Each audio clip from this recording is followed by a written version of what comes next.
there's nothing like a wings and slicks car at full tilt.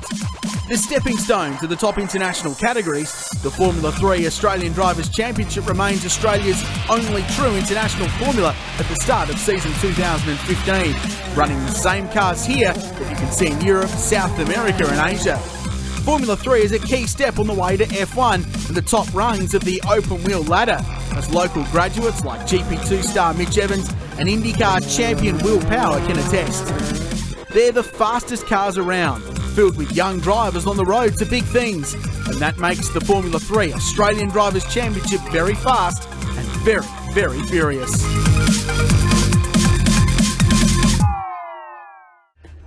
The things with wings are back at the Shannons Nationals. The fastest racing cars in Australia are the cars from the Formula 3 Australian Drivers' Championship Racing for the prestigious Gold Star Award once again in 2015. And there's a host of new young drivers at the pointy end of the field getting set for the opening round of a brand new season. We love things with open wheelers, and there's some great new talent in the field as well. First round of the championship as we check out some highlights here on board with these drivers. They get underway here. A smaller field here, but certainly some quality this year in the Australian Formula 3 Championship. Yeah, race one Saturday afternoon was a dramatic affair, and it was a real dogfight between John Collins and Ricky Capo. This is Roland Legg.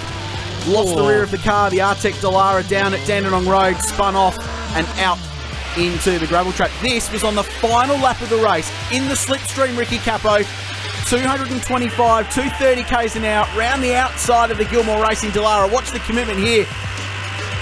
Amazing stuff to turn in flat on the outside there, and on the last lap Ricky Capo grabbed a race victory, the first in his very short Formula 3 career, now into its second year. Amazing performance. And this is a track that really promotes this kind of racing as we get a car stalled on the grid here in race 2 highlights. Yeah, Luke Spalding, the bestjet.com Gilmore Racing driver, slow away in his first ever Formula 3 round. They reversed the top 4 this year. It's made things pretty interesting down at turn 1, but amazingly, the two protagonists from the opening race got to first and second by turn 1. Collins, however, struck Jarman's fuel issues in the Macca's Gilmore Racing entry, the F311 Dallara, and that put that car out of the race tragically, and it left Ricky Capo out in front a long way. Big moment down the bottom of the track here for the 9 machine that spun out down of Andrew Roberts, the South Aussie. But nonetheless, Ricky Capo made it 2 from 2 to get the job done ahead of Roland Legg and Trent Shervington, who caught up with him down the paddock earlier. It's unfortunate for John because that would have been a very interesting fight, as I was second at the point until he didn't finish. But also, it's a good result. Having said that, the car isn't right yet. I'm feeling a little uncomfortable, but I think we'll get there in the next one. He's a really exciting young driver. Ricky Capo spent some time in the UK in our summer, their winter, doing some testing with Formula 3 teams over there. So he's come into the 2015 championship ready and waiting to go. And he's gone very well so far. 2 victories from 2 races here at Sandown, the opening round of the Gold Star. John Collins, though, will be looking for revenge in this one. And he got lucky as well, because a rule change, Matt Nolte, means he still gets to start this one from pole position. Yeah, unique qualifying system where we have 2 sessions. The second race, or a feature race that you'll see right now, is determined by their second fastest lap of the weekend. That's why we see John Collins on pole. We're set for a start on board with Luke Spalding. Roland Legg second in the Artec Dallara. Capo from the second row. Legg stalls. He stalls. What a drama. In a prime position to go well, and stalls on the front row and cannot get the 6 car fired. And he's even behind the safety vehicles at the back of the field. Oh, a lot of work to do now. That'll put him right to the back. And it's only a short race to do this. It's only 18 laps. They'll fly by. The leader's already down in turn 3. He's not even down in turn 1 yet. These cars chew up laps pretty quickly too. The fastest things in Australia, they are. So Collins v Capo, it will be at the front. We thought Legg would buy into that in this race. Unfortunately, the start hasn't helped his cause there. But the Gilmore Racing Dallara is out in front. The Johnny King Racing entry second. There's Luke Spalding. What a great story this is. And what an impressive performance he's had so far. He's just going around the outside of Shane Riding and the Harvest Motorsport McGale. Around the outside at the top of the hill on the run down to the Dandenong Road. That's fairly gutsy. Not too many cars do around the outside and pull it off down there. Yeah, exactly right. Great track for it. Next track we go to at Phillip Island promotes the same sort of racing. The second of the Gilmore Racing McDonald-sponsored cars this year. it's a funny track for wings and slicks racing, Matt, because it's quite bumpy, so you need to set the cars up reasonably compliant to deal with the bumps and get the power down, but you also trim the car out, and by that I mean you lay the wings flat, because it's all about straight line speed here. So you need to be good in a straight line, but you still need to carry a bit of downforce in the car for that change of direction around the back of the circuit, over the hill and through the left and right complex down into Dandenong Road and the braking there. So it is important you have these cars set up right. And it's a real compromise, because if you give away straight line speed, you just get mugged in a straight line and you get overtaken. This is Ricky Capo we're on board with. This is the latest spec cars that he's moved up to. You might want to explain how that all works in Formula 3 this year. 4-year generational cycle in F3 chassis to contain costs. So the latest eligible in Australia is the 2008 to 2011 cars. These are two 2011 spec cars. Capo bought theirs in the off-season. It was raced by none other than Sergio Perez, Checo. Former F3 racer in Europe, and now, of course, well-known Formula 1 driver.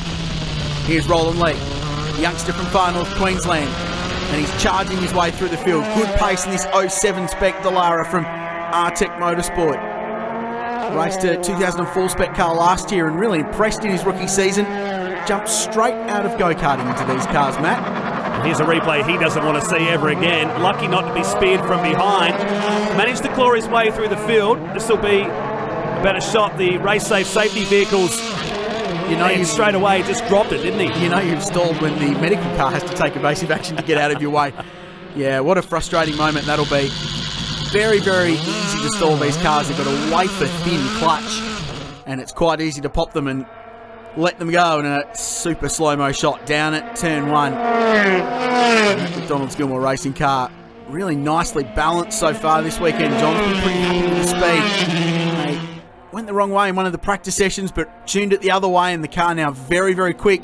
He's maintaining that margin about a second over the young Victorian who's won the first 2 races. 4th season for him this year, and he steps into a car with a great pedigree. This is the car that Ben Jerzakowski ran to 2nd place in last year's championship. And as I say that, he has a drama. The commentator's curse kicks in. I thought I left that at the track. I don't know what he has done to deserve this weekend, but it's been a horror weekend for John Collins. Pole in qualifying on Saturday, and there's no light in that fire. Literally, it's just coasting to a halt, and the run before pit lane, hand in the air to let people know that he's going slowly. They'll see him, and it's been a huge process for John to get here. Sat out most of last year with a funding shortfall. Set up a crowdfunding exercise to raise the budget through GoFundMe, and raised enough funds to get to round 1. It's an ongoing process. Oh, it's come back to life. Well, that's strange that it would do that, and I wonder if perhaps there was an issue with maybe knocking the kill switch, the ignition switch, which is located not far away from the gear shifter, down in the right hand side of the steering wheel. Let's have a look and let's have a listen in the braking zone down to Dandenong Road.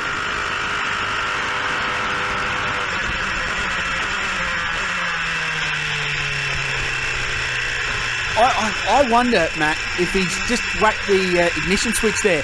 So just by that glove you can see the right-hand side, as he was going down on the down change, I wonder if he might have hit the turn-off switch, basically, in the big braking zone. His leg. Wonder what he can do now. It's dropped into the back of the field. This guy was there for a moment. Now Roland Legg starting to pick his way through the field on lap 9, so we're halfway home this 18-lap race. I should mention I'm speculating, of course, but not too sure what else would cause such an intermittent fault that would stop the car and then magically have it refire.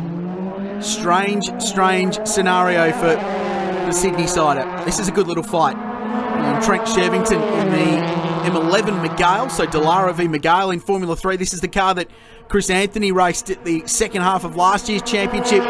He gets passed by Roland Legg down at turn 1. Nice move.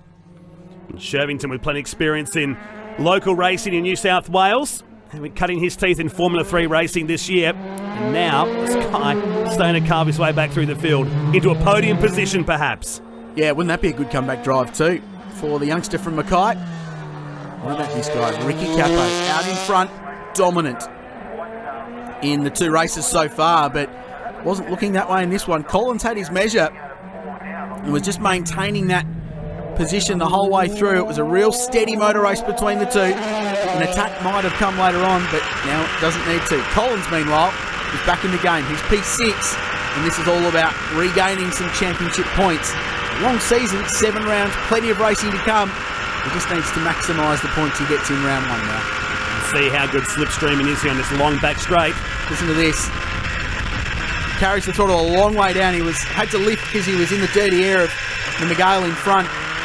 But they carry so much car speed into the braking zone there, Matt. It's amazing. And this is a look at that pass from Roland Leg. This is quintessential open wheel stuff. That's the toe.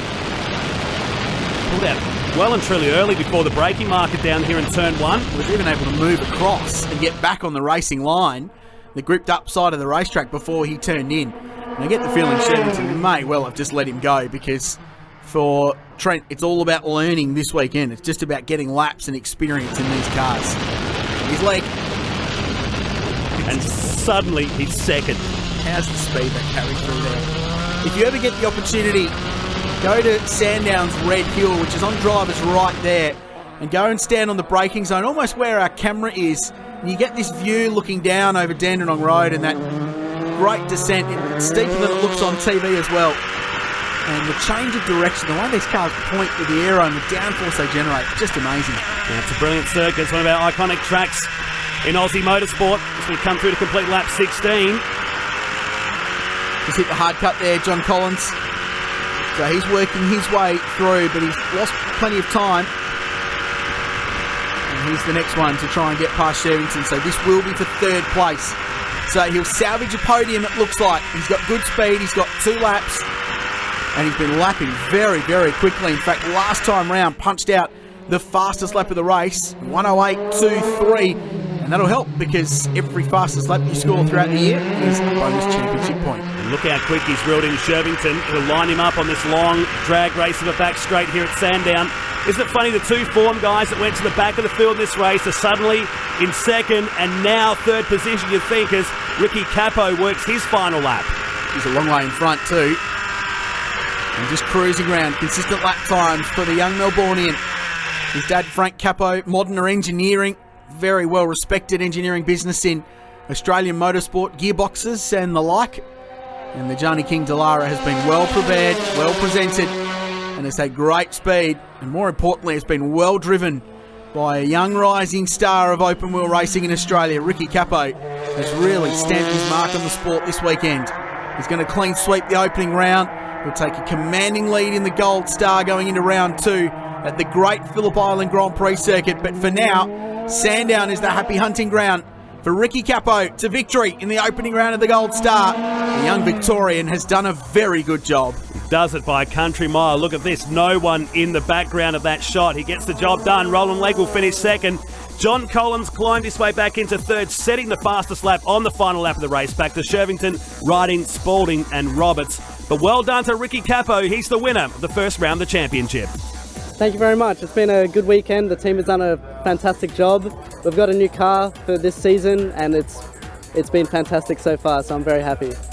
Well, he should be. What a great performance it was by the driver in the 92 car. He leads the Gold Star. Roland Legg 2nd. Shervington 3rd. Collins salvages some points. He's 4th, and Shane Riding 5th. Luke Spalding leads the national class, and Andrew Roberts leads the Kumo Cup after 1 round. Matt Nolte. Yeah, Ricky Capo can't complain about that weekend. Some guys, a bit of work to do when we go to the next round of the championship at Phillip Island in Victoria.